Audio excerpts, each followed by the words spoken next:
Bismillahirrahmanirrahim. Assalamu alaykum. Hürmetli görürmenler.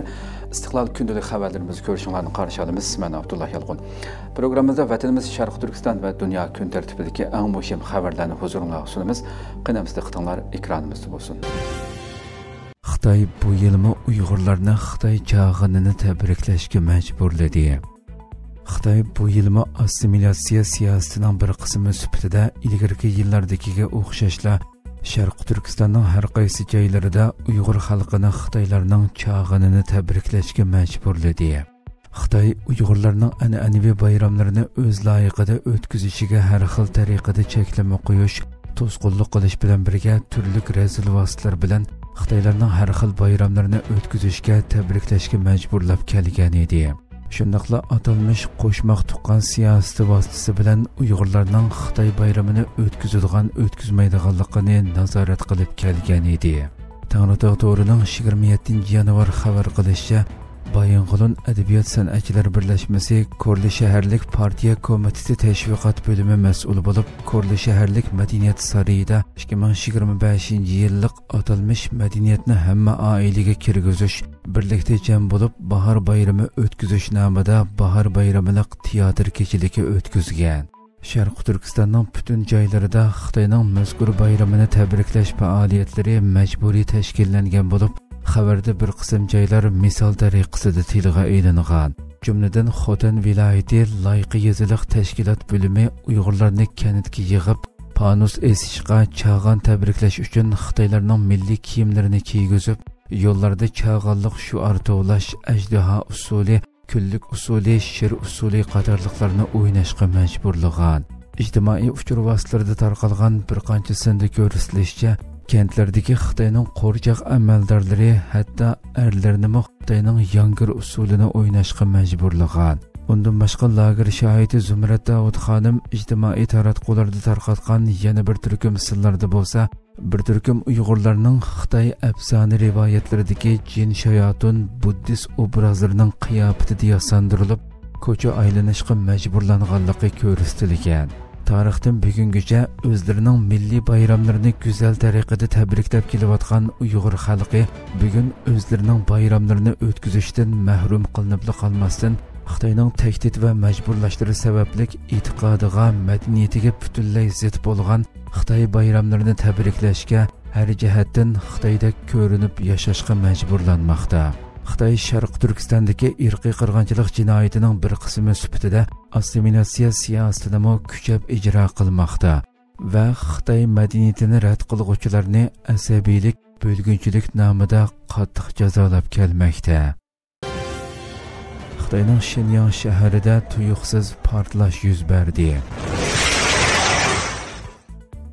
Xitoy chag'ini harbisida Xitoyning Liaoning o'lkasi Shenyang shahridagi odam ko'p keladigan yemak-ichmak bozorida tuyuqsiz portlash voqeasi yuz bergan.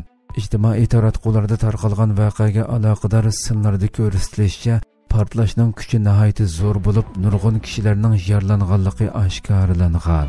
Ammo Xitoyning rasmiy organlari hozirgacha o'lim yetim haqida aniq sonliq ma'lumot e'lon qilmagan hamda portlash sababini aytmagan. Amerika ovozining 28 yanvar xabar qilishicha, voqea yuz bergandan keyin Xitoy ijtimoiy taratqularda tarqalgan portlashga munosabatlik mazmunlar darhol o'chirilgan. Bu voqea haqidagi ma'lumotlar faqat tarqalgan sinlar va isbotlanmagan uchurlar bilan cheklanganligi sababli kishilarning texamo diqqatini qo'zg'agan. Yana kelib, portlash yuz bergan joy bir qancha kun ilgari Xitoy raisi Shi Jinping tekshirgan o'rin bo'lib, bu tafsilot sirtqi dunyoning texamo ko'p farazlariga sabab bo'lgan. Voqea 26 yanvar tushda Shenyang shahri Shinxo rayoni Datong yemaklik bozorining sirtida yuz bergan. Tarqalgan sillarda ko'rsatilishicha, voqea yuz berganda nurg'un kishilar o'chirati turib navbat kutayotgan bo'lib, portlashning kuchi nihoyat zo'r bo'lgan. Portlashda zo'r o't yolqini chiqqachqa nurg'un kishilar jonini elib qochgan. Yaralanganlar yotgan yerida qutqizishni kutgan bo'lib, voqea yuz bergan maydon qattiq qalaymaqonlashib ketgan. Tarqalgan ko'zitish kamera sillariga qaraganda qora kiyimlik bir er kishi voqea maydonida birdam turgandan keyin ketib qolgan. Uzun o'tmayla bir to'kliq velosiped tuyuqsiz portlab, yaqin atrofdagi nurg'un piyodalar yaralangan, bozorning sirtqi temi buzilgan. Bildirilishicha, voqeadan keyin tor uchurlarining to'silishi ommaning gumonini texmi qo'zg'agan. Bu voqea Xitoy torbatlarida turli munozaralarga sabab bo'lgan bo'lsa-mu, ammo munosabatlik mazmunlar nihoyatda tezlik o'chirilgan. Weibo va Undidordagi munosabatlik temalarmi to'silib, tarqatilgan uchur sinlar o'chirilgan. Ma'lum bo'lishicha, Shenyangning iqtisodiy qiyinchiligi navbatda jamiyatda norozilik kayfiyati paydo qilgan.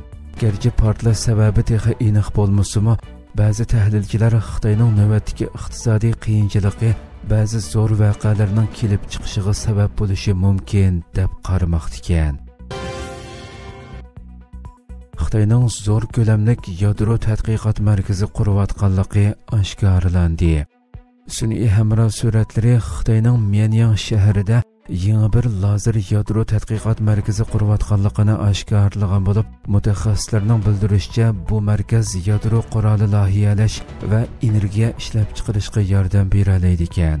Reuters agentligining 28 yanvardagi alohida xabarida bildirilishicha, Amerikadagi CNA korporatsiyasining tadqiqotchisi Deker Eveletning bildirishicha, sun'iy hamroh suratlarida lazer qo'llanilgan 4 qo'l va bir markaziy tajriba rayoni ko'ringan. Bu tajriba rayonida kuchli lazerlar hidrogen izotoplarni qo'shish orqali energiya hosil qiladi ekan.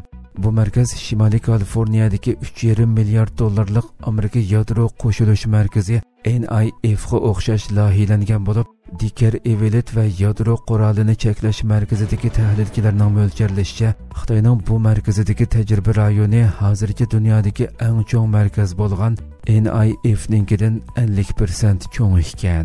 Henry Lee Stemson markazining yadro siyosiy tahlilchisi William Albrechtning bildirishicha, NIF tipidagi markazga ega har qanday davlat mavjud yadro qurollarini tekshirib, yangi bomba loyihalarini sinashsiz tadqiq qilish imkoniyatiga ega bo'ladi ekan.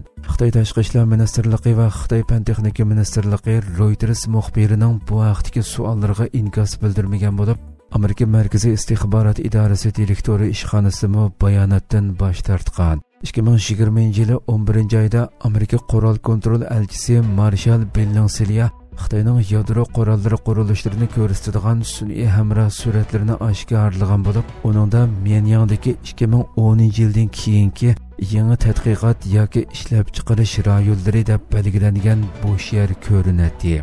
Qurilish hujjatlariga asoslanganda, shu yer hozir lazer qo'shilish asosiy uskunlar laboratoriyasi deb atalgan yadro qo'shilish tadqiqot markaziga aylangan. Mutaxassislarning bildirishicha, garchi Fransiya, Angliya va Rossiya qatorliq boshqa yadro kuchlarimi shunday markazlarni qurgan bo'lsa-mu, Xitoyning yangi markazi o'z tipidagi markazlar ichida eng cho'ngi bo'lib qoladi ekan. Amerika shirkatlarining Xitoydan chekinishi eng yuqori saviyaga yetdi. Donald Trumpning 20 yanvar qayta prezidentlik vazifasiga o'ldirishi bilan Amerika Xitoy munosabati yangi bosqichga kirdi. Moliya vaqti gazetasining xabarida bildirilishicha, Xitoydan chekinayotgan Amerika shirkatlarining soni tarixdagi eng yuqori saviyaga yetgan. Xitoydagi Amerika savdo uyushmasining elib borgan tekshirishida ko'rsatilishicha, 2024-yili mazkur tekshirishga qatnashgan shirkatlarning 30% Xitoydan boshqa davlatlarga ko'chish plani tuzgan yoki ko'chishni boshlagan. Bu san 2020-yildagiga solishtirganda 2 hassa ko'p ekan. Savdo sohasidagi mutaxassislarning bildirishicha, bunday ko'chish yuzlanishi ilgari misli ko'rilib boqmagan ahvol bo'lib, navbatda shirkatlar Trumpning yangi savdo siyosatiga moslashishning yo'llarini izlamoqda ekan.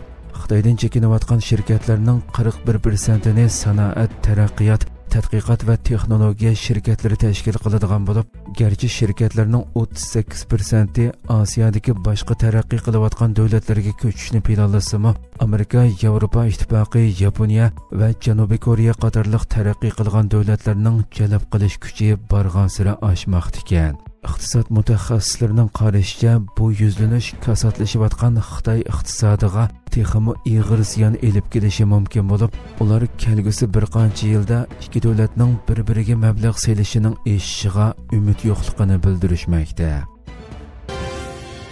Yevropa davlatlari Suriyaga qo'ygan embargolarni yengillatish haqida kelishdi.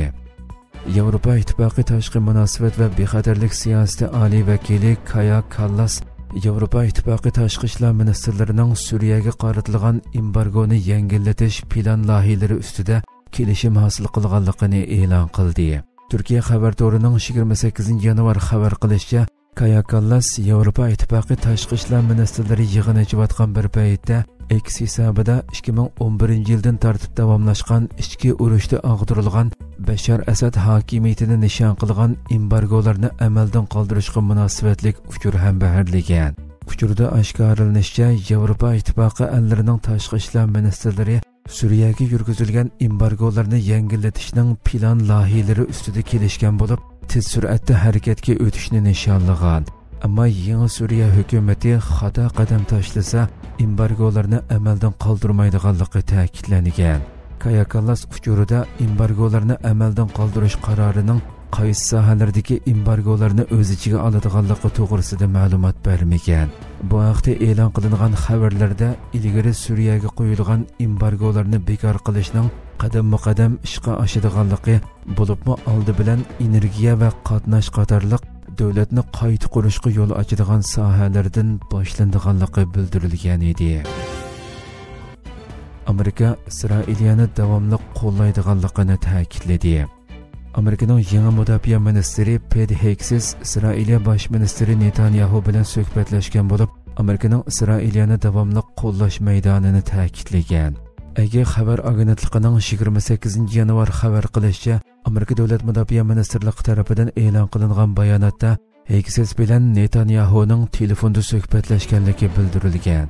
Hegseth suhbatda Prezident Donald Trump rahbarligidagi Amerikaning Isroiliyaning mudofaasi uchun ehtiyojli bo'lgan imkoniyatlarni tayyorlashda qat'iy niyatlik ekanligini ifodalagan.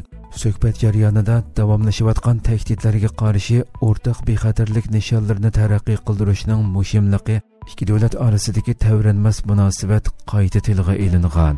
Hegseth va Netanyahu yaqin aloqada bo'lish masalasida birdeklikka kelgan bo'lib, Isroiliya bosh ministrlik ishxonasi tomonidan e'lon qilingan bayonotda Netanyahuning Hegsethni yangi vazifasi munosabati bilan tabriklaganligi bildirilgan.